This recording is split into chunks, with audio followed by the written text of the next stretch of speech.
Lincoln Key. Then Robin Hood went free. And it was you and me who done it. Oops.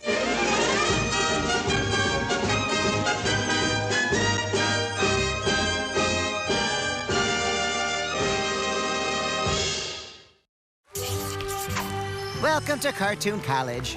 Today's subject is anvils and their uses. The humble anvil was an important tool for blacksmiths, a flat surface on which to forge metal. Here's Porky Pig using it somewhat correctly.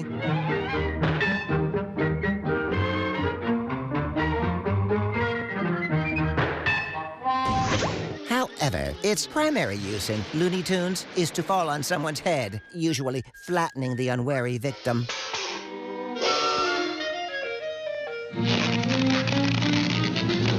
I'll save you. Where are you? Speak to me. Speak to me. Come on, stop your clowning. What's the matter with you? Aren't you ashamed? I don't know.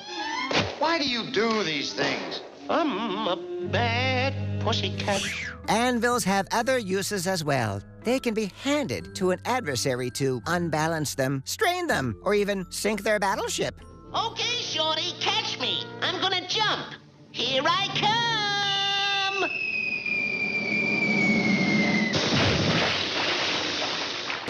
Anvils are a staple in the Acme catalog, though I wouldn't recommend purchasing one from that source. George?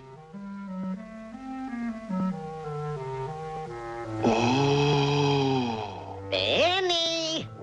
Anvils share a characteristic with TNT in that they can instantly appear and are usually devastating.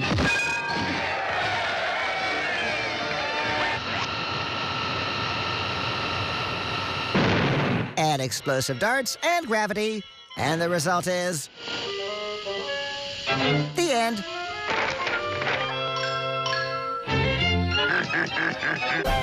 Looney Tunes and more are on MeTV Toons. We'll be right back with more cartoons after this. I wanted to talk to you about something big, big, big.